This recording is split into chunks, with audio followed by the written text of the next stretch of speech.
Salut à tous, bienvenue dans The Programmatic Society, un programme qui vous propose d'entendre la voix de ceux qui font le marché du programmatique, en français dans le son, international dans le ton.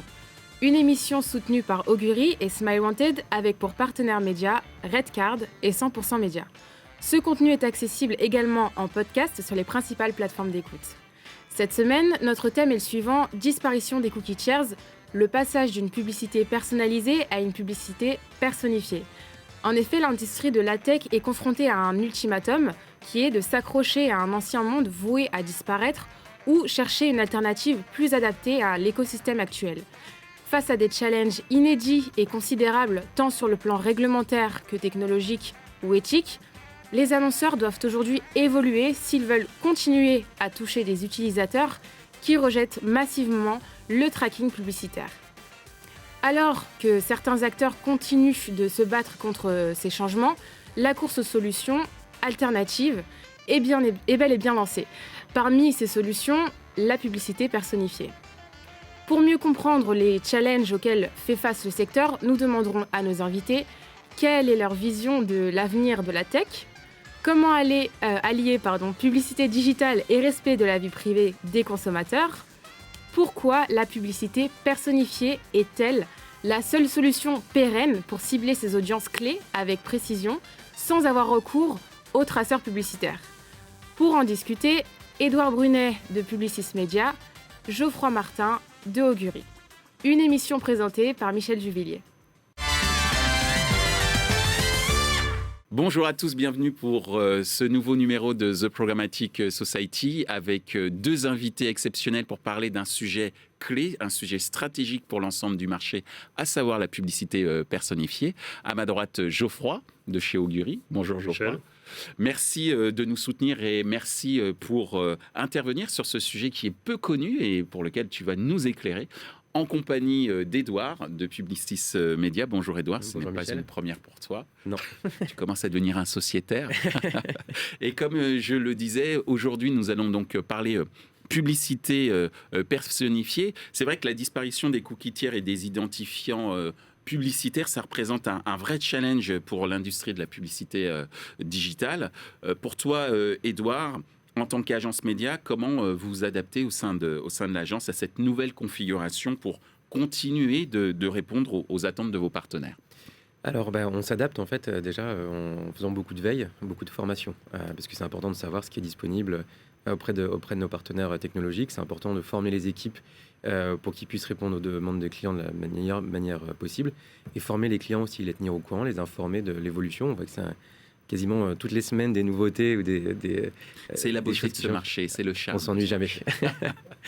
Donc, beaucoup de formation, beaucoup de pédagogie et beaucoup de réflexion aussi avec nos clients sur quel sera leur impact, donc de l'audit pour les accompagner, que ce soit parce qu'il y a effectivement tout ce qui est ciblage, mais derrière c'est la mesure, c'est leur programme CRM, c'est un ensemble de choses qui vont être impactées, donc il faut qu'on soit présent à leur côté pour qu'ils puissent passer à cette étape sans encombre. Merci Édouard. Alors Geoffroy, on vient d'avoir Édouard qui nous explique justement que cette phase d'adaptation passe par beaucoup de formations en interne de la part des clients et parfois même de certains partenaires, notamment sur les attentes opérationnelles d'une agence comme Publicis Media. Chez Augury, vous avez fait du ciblage cookieless et ID-less le cœur de votre technologie depuis pas mal d'années maintenant. Maintenant, comment vous vous positionnez face aux autres acteurs ad-tech du secteur par rapport justement à ce foisonnement de nouveautés, comme le disait également Édouard tout à l'heure? Oui, merci Michel. En fait, chez nous, c'est assez simple. En fait, c'est partie de l'ADN de la société.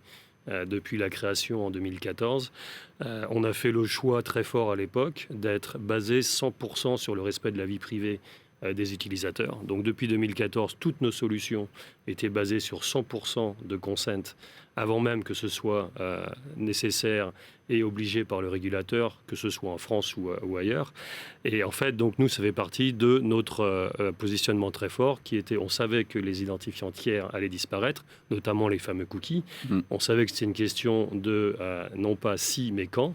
Et donc, on s'est positionné là-dessus. Donc pendant 6-7 ans, on avait un positionnement qui nous permettait de collecter des données avec le consentement total des utilisateurs. Et en fait, depuis 2 ans, nous avons basculé sur quelque chose qui est assez unique dans dans l'industrie qui fait qu'on ne collecte absolument plus aucune donnée et nous avons basculé complètement sur ce que nous appelons la publicité personnifiée, non pas personnalisée. Et en fait, on expliquera ça tout à l'heure.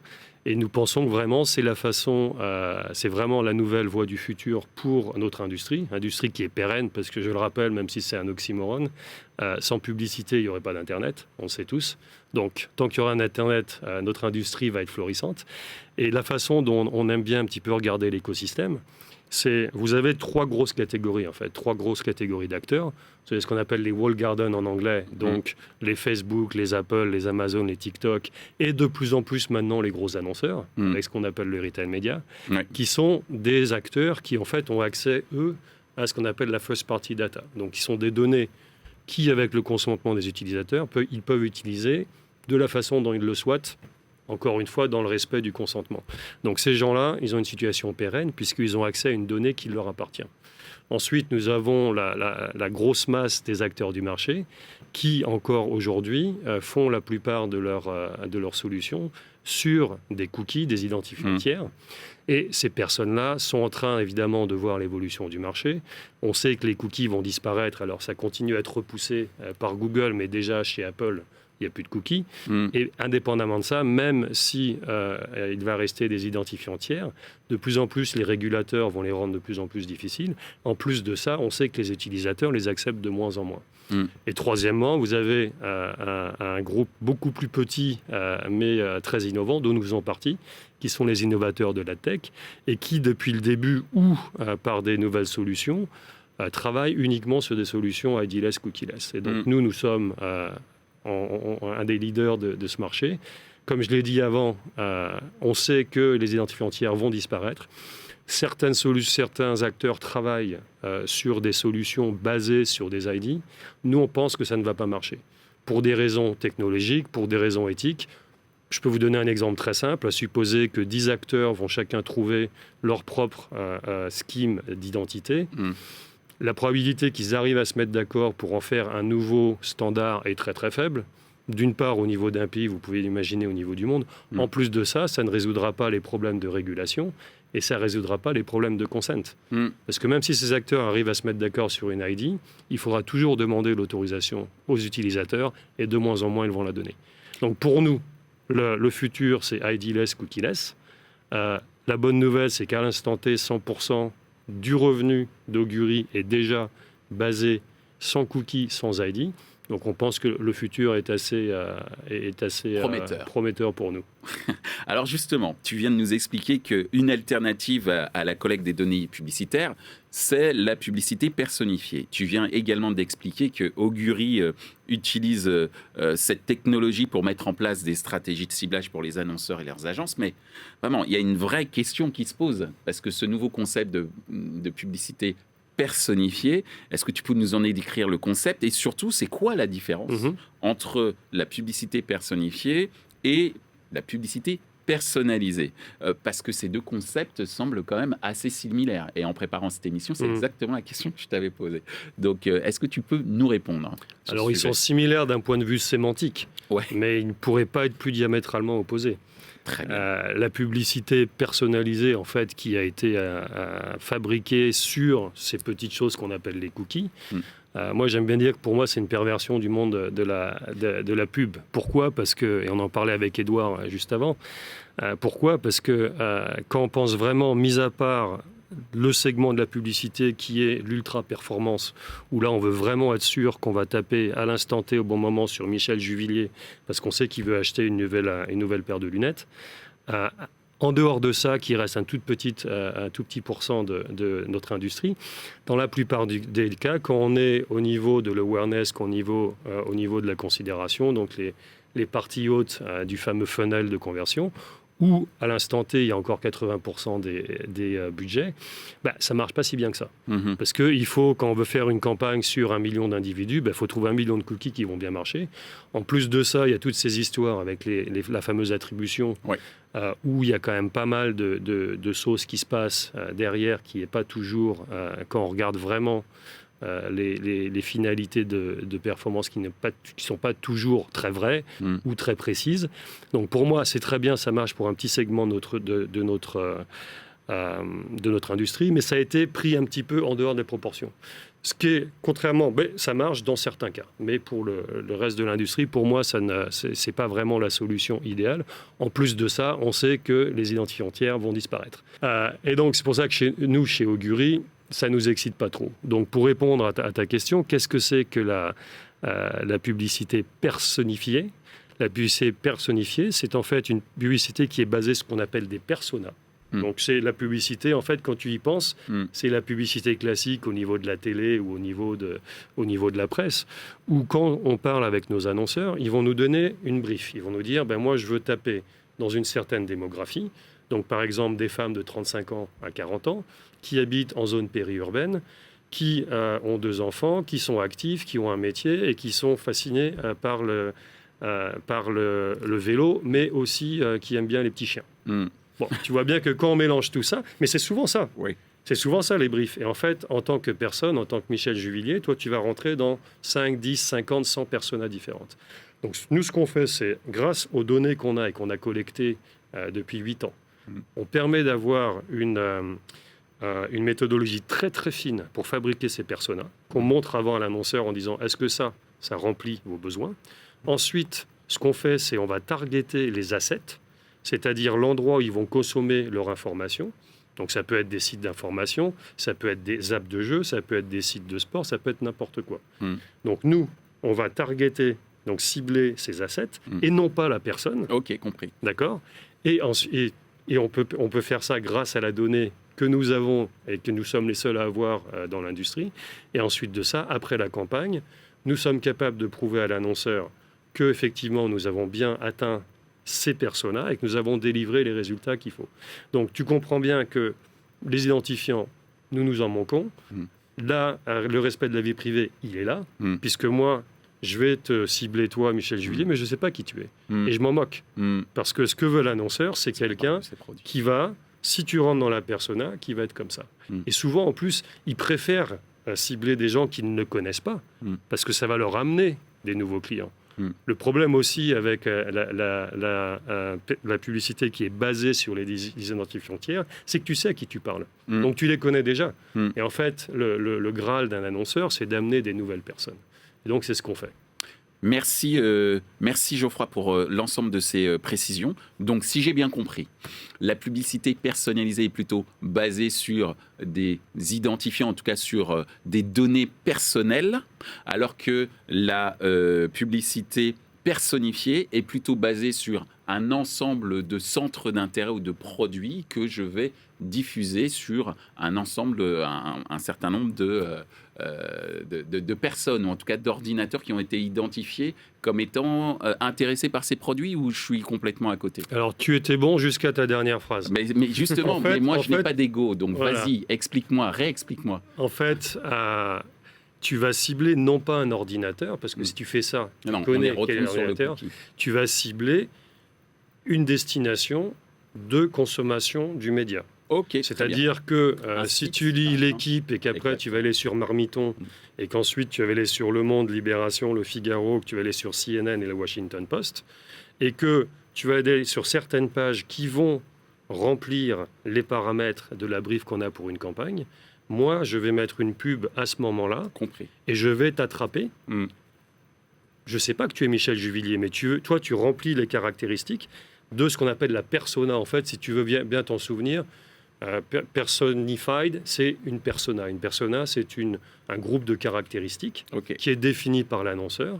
Et nous, une fois qu'on a ça, nous allons cibler la destination et non pas la personne. Et la façon de faire ça, c'est d'avoir des données qui te permettent d'avoir une donnée très très précise des destinations. Et ça, nous, à l'instant T, nous sommes les seuls capables de le faire. D'une part, grâce à notre donnée historique que nous avons collectée pendant 6 ans. D'autre part, grâce à une stratégie de survey, de questionnaire at scale. Pour te donner une idée, on va collecter 20 millions de données cette année, 40 millions l'année prochaine. Ensuite, on prend des données de delivery de campagne. Et ensuite, on prend des données de performance cross-campagne. Tu mets tout ça ensemble, tu as un data lake qui serait rafraîchi tous les jours et qui nous permet tous les jours de valider qu'effectivement, la liste de destinations qu'on a est toujours pertinente par rapport à un tel persona. Compris. J'ai compris que, donc, publicité personnifiée, ce qui compte, c'est la destination pour lesquelles, en tout cas, la publicité va être diffusée. C'est-à-dire créer un persona, donc une sorte de profil type qui correspond à différents sites. Et c'est sur ces différents sites qu'on va retrouver la publicité diffusée. Voilà, c'est les deux concepts. Tu as tout à fait Je vérifie, mais résumé. je pense à grosse goutte. En plus, Non, pas du tout. Bah, de dans toute les façon, si conditions, tu n'as pas compris, c'est que j'ai mal expliqué. Non, Donc mais c'est- la preuve que tu as Voilà. bien expliqué, c'est que j'ai pu... Très bien. Voilà. Et Alors, donc, justement, donc juste pour Et après, rebondir il sur ce que faudra tu as qu'on dit. passe à Edouard. Après, je me tais. Mais tu as tout à fait. En fait, il y a deux éléments. C'est la définition de la persona et ensuite définir les destinations. Une fois que tu as les deux, tu as la publicité personnifiée. Magnifique. Alors justement, on va laisser la parole à Edouard qui a testé ces fameuses publicités personnifiées. Quelles ont été ton expérience? Est-ce que tu penses que cette approche est vraiment aussi efficace que ce qui a fait beaucoup parler le Landerneau de la pub digitale, à savoir la personnalisation, lorsqu'il s'agit d'identifier des habitudes de consommateurs, par exemple, et toucher la bonne audience? Donc, est-ce que tu peux nous parler, par exemple, des dernières campagnes que tu as pu faire sur ce mode de campagne personnifiée? Quels ont été les points forts, justement, comparé à une campagne de publicité personnalisée? Donc effectivement, ça fait déjà plusieurs années maintenant qu'on travaille avec Augury, et ce mouvement vers vraiment sur la personnification pour nous est assez intéressant pour plusieurs raisons. Déjà, effectivement, comme Geoffroy le disait, c'est le fait qu'aujourd'hui sur tout l'environnement Apple, il n'y ait pas de cookies. Une solution comme celle d'Augury permet d'aller cibler ces environnements. Donc déjà, mécaniquement, on récupère un reach qu'on n'a pas avec des solutions basées sur du cookie. Ce qui est assez intéressant, parce que quand on veut cibler 1 million de personnes, mais qu'on enlève 30 ou 40% du marché et qu'on ne peut pas techniquement diffuser dessus, c'est plus dur d'aller chercher ce million de personnes. Donc déjà, le point du reach est important, notamment pour des annonceurs comme les nôtres, qui sont aussi très, très haut de funnel dans leur message. Le deuxième point, effectivement, c'est que cette notion de persona, ça parle. Je pense que ça parle à tous nos clients, parce que c'est un langage qu'ils comprennent, qu'ils ont l'habitude de faire, parce que c'est ce qu'ils utilisent aussi sur les médias offline. Quand on fait de la télé, quand on fait du print, c'est une notion qui existe, parce qu'on sait que on va cibler tel programme sur TF1 parce qu'on connaît les personnes qui vont regarder, la typologie exactement des consommateurs. Donc c'est une logique qui est maîtrisée, qui est connue, que les équipes planning stratégique maîtrisent également. Qui est rassurante, comme tu viens de le dire, pour les annonceurs. Exactement. Donc ça nous permet en fait d'avoir une continuité aussi dans le ciblage, plutôt que d'avoir une logique dédiée digitale qui peut être effectivement dans certains cas très intéressant, mais dans d'autres, pour les logiques plus haut de funnel, cette logique de persona est beaucoup plus pertinente. Et derrière, c'est aussi tous les insights. C'est vrai que c'est un point important, c'est tous les insights qu'on récupère, soit avant les campagnes, de savoir, OK, quels sont les centres d'intérêt. J'ai mon persona, mais quelles sont justement ces destinations médias qu'il utilise, et post-campagne derrière, avec des informations qui permettent aussi d'enrichir la réflexion pour nos clients. Est-ce que tu as des exemples de campagnes? Est-ce que tu as des résultats peut-être à nous donner, sans citer peut-être les marques, mais en tout cas, nous donner un différentiel peut-être que tu as pu voir entre une publicité personnifiée et publicité personnalisée? Déjà, effectivement, comme je disais, alors là, c'est valable pour toutes les campagnes, c'est le fait de pouvoir diffuser sur un environnement iOS, donc Safari ou les applications, sur iOS. Donc on va dire un plus grand scope de diffusion. Exactement, donc ça tu le retrouves sur toutes les campagnes où naturellement ton reach il est facilité.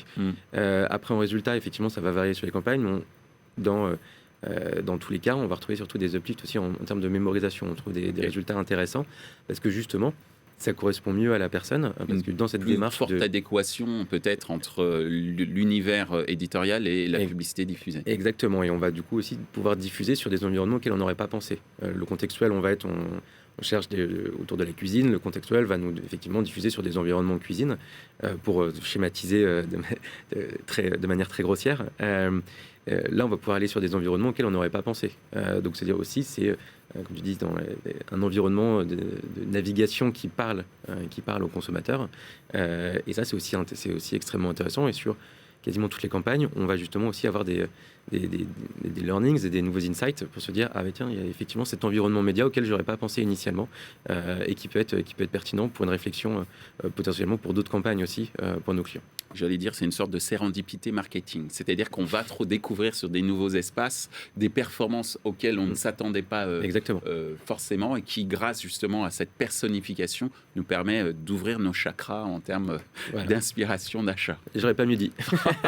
Merci beaucoup, Édouard. Alors justement, outre la personnalisation, comment le ciblage personnifié se compare-t-il aux autres solutions de ciblage ID-less? Tu nous as un petit peu annoncé la couleur tout à l'heure en parlant d'un certain scepticisme par rapport aux ID.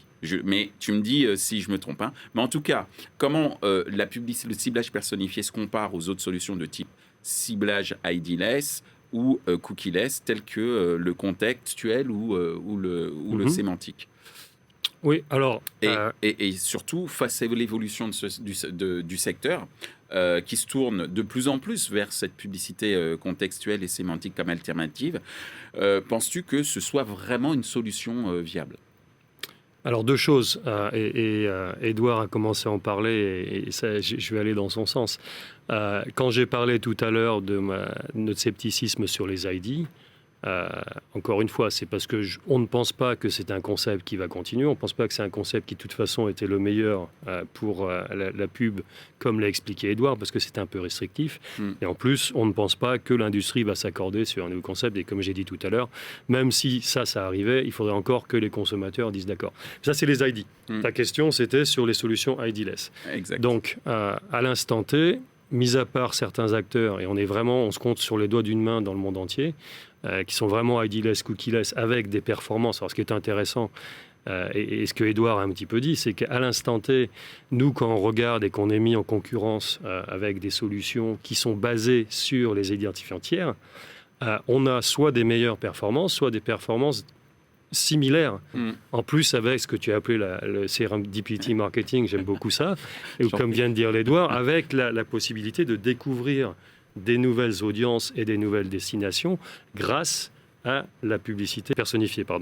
Et donc, ça, c'est déjà la preuve que c'est comme ça que ça va marcher, puisque même à l'instant T, on a déjà les identifiants, on a déjà des performances qui sont au-dessus des benchmarks. Mais pour répondre à ta question, comme tout le monde sait que le cookie apocalypse va arriver, que les third-party ID... Armageddon.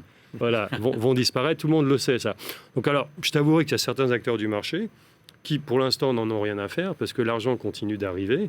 Et avec l'annonce de Google de repousser leur propre décision à 2024, les gens se disent c'est bon, on a encore 2 ans pour faire la fête.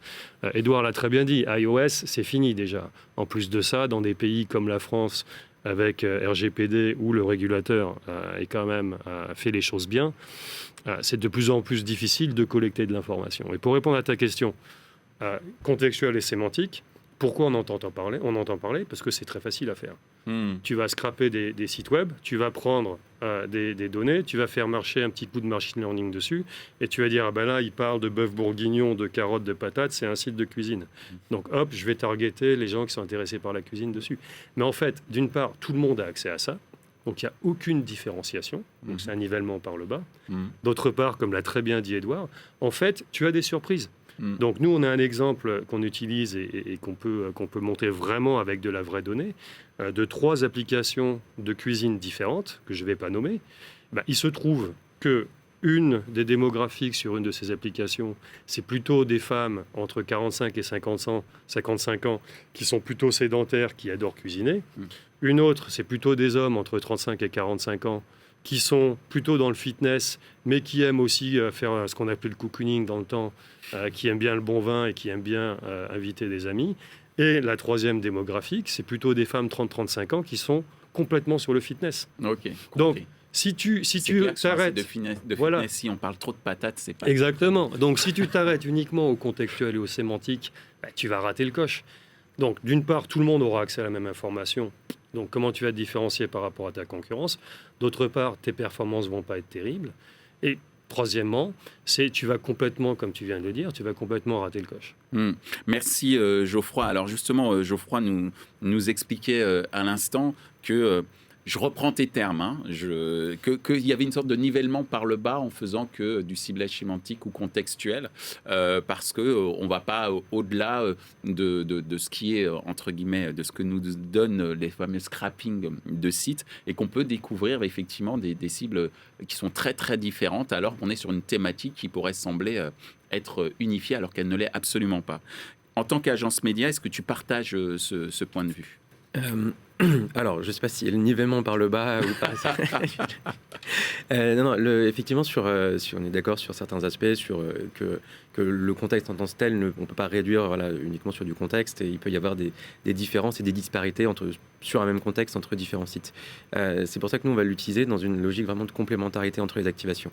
Parce qu'il peut y avoir des contextes sur lesquels c'est très pertinent d'aller, parce qu'on va être sur des choses très spécifiques et qui derrière vont être, on va dire, nous permettre de retrouver des audiences un peu plus niches, en complément d'une activation plus large. Donc vraiment en fonction du but cherché, de l'objectif de la campagne et des audiences qui sont recherchées, on va vraiment travailler en complémentarité. Effectivement, sur la partie tout ce qui est ID, il va y avoir toujours cette logique du consentement. Dans certains cas et dans certains environnements, l'ID pourrait être tout à fait pertinent, notamment parce qu'il permet d'aller de matcher avec la donnée CRM. Et pour les clients qui ont des données CRM importantes qu'ils souhaitent réactiver, c'est tout à fait pertinent de continuer à utiliser de l'ID effectivement dans le cadre réglementaire qui reste challenging. Mais voilà, donc vraiment, nous, on va travailler sur les complémentarités. Et c'est là où on parlait de disparités, de comment faire mieux que la concurrence. En tout cas, on essaye chez Publicis de vraiment être au plus près de nos partenaires technologiques pour bien comprendre toutes ces petites différences, de bien exploiter au mieux en fait leurs capacités.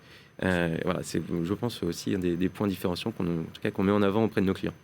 Merci Édouard, merci Geoffroy, mais on n'a pas tout à fait terminé. En tout cas, merci de nous avoir éclairé sur ce qu'est la publicité personnifiée et la différence avec la publicité personnalisée, mais nous expliquer également quel est l'avantage par rapport au ciblage contextuel ou sémantique qui a fait couler beaucoup d'encre et qui continue sur le marché publicitaire. Et là, nous avons une question de la part de notre partenaire 100% Média, en l'occurrence une question qui va être posée par Jean-Philippe Piot, directeur général de 100% Média. Donc c'est la séquence question 100% Média.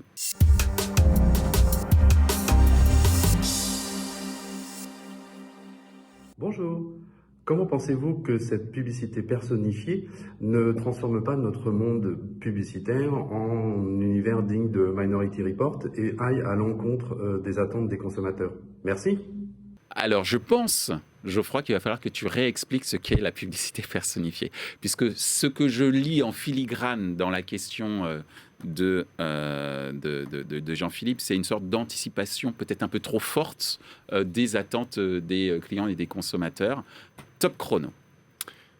Alors, c'est une excellente question. On a l'impression que c'est moi qui lui ai demandé de la poser.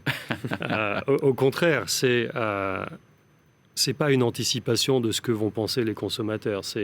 On a encore une fois ce qui fait vivre notre industrie, c'est les annonceurs. Les annonceurs sont très très clairs sur ce qu'ils essayent de faire. Donc ils ont des critères très très clairs et très précis au niveau de l'endroit où ils veulent passer leur pub, du type de démographie et du type de caractéristiques. Et donc le principe de la publicité personnifiée, c'est de comprendre les besoins des annonceurs, de fabriquer ce qu'on appelle une persona, et ensuite de essayer de joindre le plus possible de personnes avec ces caractéristiques sur la destination et non pas en commençant avec leur ID. Donc pour ça, il y a vraiment un respect total de la vie privée. Tout parfait sur le gong. Merci Geoffroy. Et je pense qu'effectivement, ce sujet de la publicité personnifiée va demander de plus en plus de communication sur le sujet. Je ne fais pas un appel du pied, mais je parle de communication au sens large pour l'industrie. C'est extrêmement important. Édouard, est-ce que tu es prêt pour répondre à cette fameuse question posée par Jean-Philippe ? Je suis prêt. Top chrono. Alors, je rejoins totalement ce que disait Geoffroy, effectivement, non, je ne pense pas que on soit dans une dimension un peu futuriste où on anticiperait trop les attentes des consommateurs, parce que de toute façon, ce n'est pas une donnée personnelle, il n'y a pas de ciblage justement à l'utilisateur. Moi, je verrais plutôt ça comme un peu dire du média planning sous stéroïdes, parce que voilà, utiliser cette donnée de médias qu'on connaît tous et auxquelles on est habitué, mais avec tout le pouvoir de la data et des gros volumes de données derrière pour justement l'améliorer.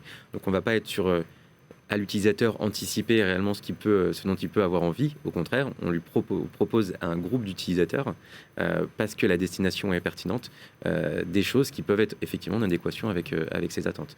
Donc non, pour moi, le risque, contrairement effectivement à d'autres solutions comme les ID, où on est sur de la donnée personnelle, je ne vois pas de risque sur ce point-là.